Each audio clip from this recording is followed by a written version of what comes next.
willkommen zu Unzensiert, der Reihe unterstützt von der Zeitstiftung hier beim Filmfest Hamburg, bei der ich fast täglich mit einer Ausnahme Regisseure treffe aus der ganzen Welt und mich mit denen darüber unterhalte, wie es ist, Filme zu machen in den jeweiligen Ländern. Heute mein Gast ist Ashish Ghadiali, ein Filmemacher aus den UK, der gerade mit seinem ersten Feature-Film The Confession hier auf dem Filmfest Hamburg ist. Ashish, thank you very much for being here. It's a pleasure to be here. You have studied at Oxford, and then you went on to study in Singapore and you were the first graduate from that film school in Singapore. How did that happen? Well, actually, I applied to go to film school at New York University. It's quite a well-known course there. A lot of my cinema heroes, Martin Scorsese, Oliver Stone, Ang Lee, had all gone to that school. When I applied, the people interviewing me told me that they were setting up this film branch campus in Singapore, and would I be interested in applying to go there? So I had never really thought about living in Singapore or studying in Singapore, but I was really interested in Asian cinema, and talking to those kind of teachers that were going to go out and set it up. It really sounded like an exciting project. And one of those teachers, amongst many others, was Oliver Stone. Well, what happened was that once the school was set up, so it was a kind of New York University branch campus in Singapore, and at the end of the first year, as they were kind of trying to build it up, they announced that they had got Oliver Stone in as the artistic director, and so over the next 2 years he was around periodically doing sort of special lectures and seminar series. He is, of course, a very famous political filmmaker. Although he doesn't do many documentaries, but he's very much political. Did that influence you in any way? I think I was always political, and Oliver Stone was always kind of one of the filmmakers that had really inspired me. So, it was just one of those kind of great privileges to be able to learn from learn from the master. It definitely was inspiring to, get to talk and ask questions to, and think about, the career trajectory of a man like that. Yeah. And you spend a lot of time outside Britain. I think you spent about 10 years in Asia. Is that correct? I was. Well, if you include Palestine, some people call it West Asia. Yeah, I lived in Palestine for a couple of years. I lived in India for a couple of years, and Singapore for 3. I've also lived in Germany a little bit. Where in Germany? Well, in Berlin, where everyone lives, right? Including me, yeah. But before you went to Asia, you worked in British television, and then all of a sudden decided to leave. Why? I guess there was just a sense that I wasn't doing exactly what I wanted to do. I was developing reality TV formats. Having set out on a kind of path to become a filmmaker, to become a documentary filmmaker, I sort of found myself developing, TV formats, and that wasn't what kind I of wanted TV to do. formats? I worked for a company called RDF Media that made things like Wife Swap and Faking It, Shipwrecked. Intelligent, factual entertainment. But for me, the kind of key moment was after the 7/7 bombings in London. I found myself in a situation where culture, like the kind of the landscape was sort of changing. The political landscape was changing very fast. I was suddenly being stopped and searched regularly on the way to work at RDF, and kind of meant to come up with ideas for TV in Britain. And I at the time, I felt really strongly that this attack on multiculturalism was what I needed to be working on. And I didn't really find a place for that in that work. So I sort of started to feel very quickly that I needed to forge my own path. was the company understanding? It's a big company that you're on temporary contracts anyway. So I mean, I don't think they would have even noticed that I, not turned up for work. I would have been replaced like that. But what I'm getting at is, did you have conversations with your colleagues about the changing situation in Britain, and did they feel the same, or was it just an individual sense? Yeah, interesting. I mean, obviously I was talking about it a lot with people at work, and on a personal level there was a lot of sympathy. I had very good friends there, but it wasn't the job. I mean, a company. A lot of television is a business, and people go to work to get business done, and I don't know. I guess it was one of those things where I don't know that we had the language to understand what was going on. I felt something very personal was happening that I didn't have the language necessarily at the time to explain. I think that was part of the journey that I had to go on, and I think ultimately this film, The Confession, was a way of expressing that journey that I had been on. Let's talk about The Confession in a little bit, but let's stay on what you said earlier. You said it was an attack on multiculturalism. An attack by whom? Well, that, I guess business is business and politics is politics, and these things take quite a long time to understand and unpick.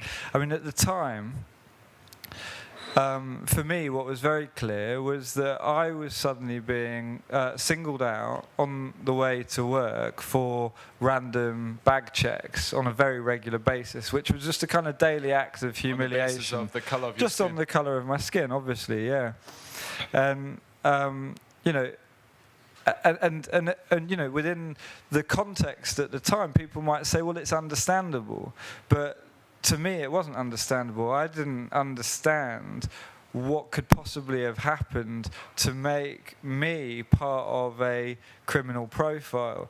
I was also, during that year, for a couple of weeks in India, where there was also a terrorist attack around the same time. I didn't become part of the terrorist profile in that country. So there was something that was quite irrational going on, and and it's taken time to, and that's been part of a trajectory that a lot of a lot of the political culture of Britain, but also of Europe generally. I mean, the West in general, and we're seeing it also very clearly in America right now, has gone on over the last 10 years, and. It was about 5 years later that we started to hear it formulated as an attack on multiculturalism, but the seeds of it were there. During that time, our Chancellor Angela Merkel said multiculturalism has failed, and that gave way to David Cameron and others in the UK to sort of go along the same path. So what is multiculturalism to you, and would you agree with that statement? No, I couldn't disagree with that statement more strongly. I mean, multiculturalism, I think to David Cameron, I don't know what it means to Angela Merkel, but I've kind of studied David Cameron's position on this quite carefully, and I understand that to him, multiculturalism is essentially an idea. It's a concept that was invented by socialist politicians and sociologists, political theorists,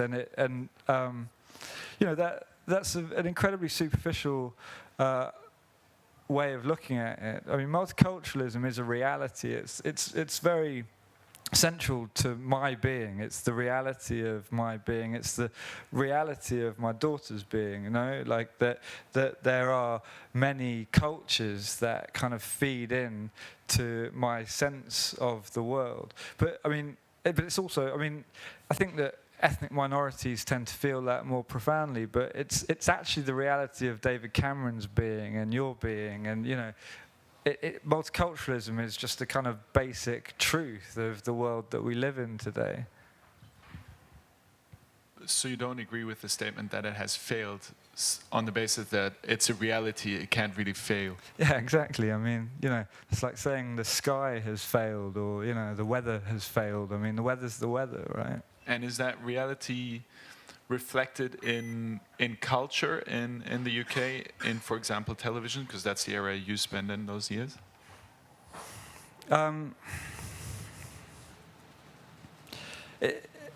Is the multicultural reality reflected in TV? No, I mean, well, you know, obviously it's a journey that we're on, right? I mean, TV, like any other media, like any other art form, is controlled by the kind of money and the vested interests of, you know, those who run it.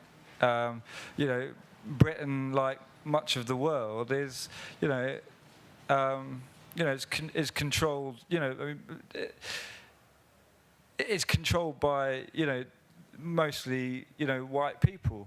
You know, like that's who sits in positions of power in television, in government, in the civil service, in the military. You know, that's so. I mean, part of the multicultural reality in Britain today is that, you know, black and, you know, minority ethnic people have less power than white people.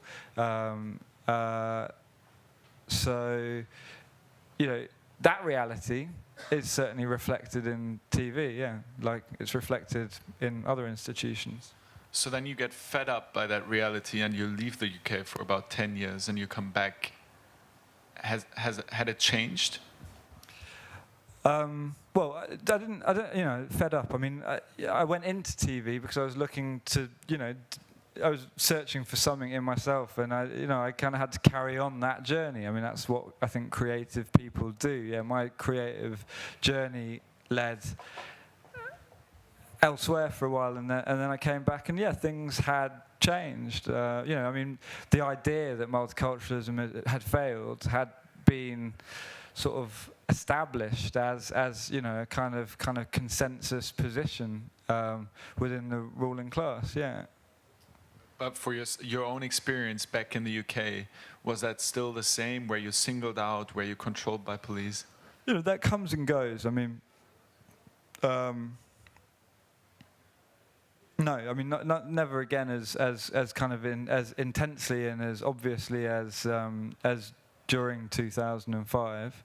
But I feel that I mean, I guess what I had noticed wasn't necessarily about me so much. It was about, you know, what had happened in Britain. I felt that I could see that there had been a kind of polarization that had kind of settled in. You know, that a lot of Asians and Muslims in particular had sort of somehow kind of drifted further to the margins of society. That was my sense of it. And that, in the long run, probably inspired you to do The Confession. Can you maybe give us a quick synopsis of what The Confession is about and its main protagonist, because the audience in Germany might not be too familiar with him? Sure. I mean, so The Confession's the story of Mozambique. Mozambique was arrested in Pakistan in 2002, in early 2002. He had gone out to live in Taliban-run Afghanistan in August 2001, and you know, had then been arrested by ISI, Pakistani ISI agents in Islamabad, and was taken first to a holding cell in Islamabad, and then to a US military detention center in Kandahar, and then Bagram, also in Afghanistan, and then to Guantanamo Bay. So you know, that story. I mean, in the whole kind of the political phenomenon of the Guantanamo detainees that had been detained without charge or trial, you know, he was one of the kind of key case studies. But I think one of the main points about him is that he once confessed to being part of Al Qaeda, right? That sort of got him the media attention in Britain. Yeah, I mean, well, he got the media. Yeah, the media attention that, you know, was specific to Mozambique was, you know, I mean, it was to do with what will, you know, there's a big, you know, legal movement in Britain at the time to, demanding the return of the British detainees back to Britain, that they were being unlawfully held in the United States in US military custody. And so it was a kind of, strain on the special relationship at the time. So Mozambique kind of emerged, as one of these, figures that was kind of central to that story. And yeah, obviously when that story first came out, it was, part of his story that he had confessed, to being a member of Al-Qaeda. And then in 2014, he was arrested again? Yeah. Right. So the story.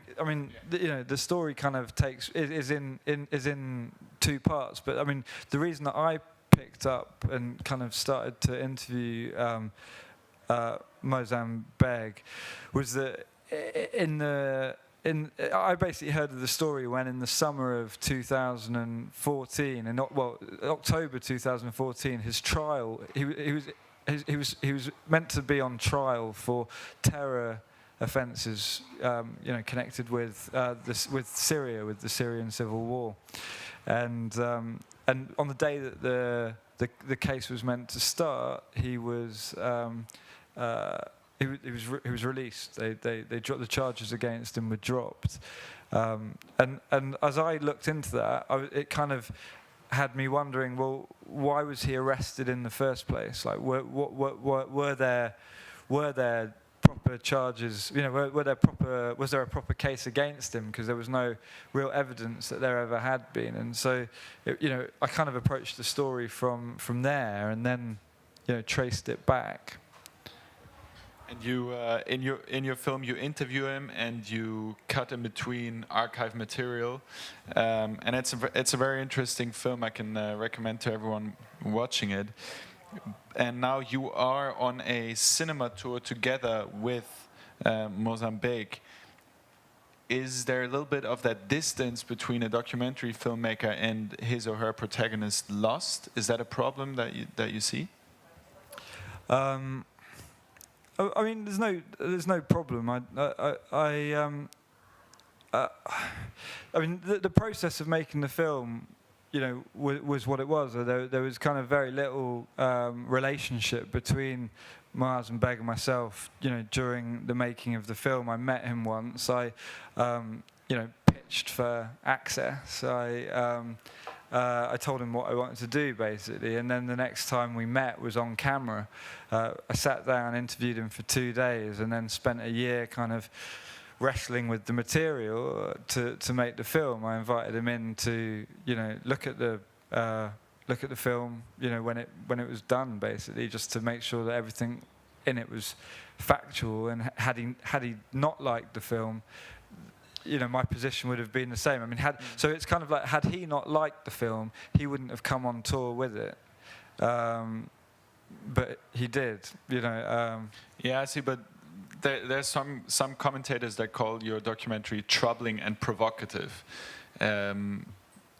purely because of the fact that you obviously have a strong political stance, and you give a man a huge platform to lay out his version of the story, which I personally think is great. But your political stance behind the film is obvious. Can you sort of describe what motivates you to give him this platform? What's obvious? Well, it's obvious that you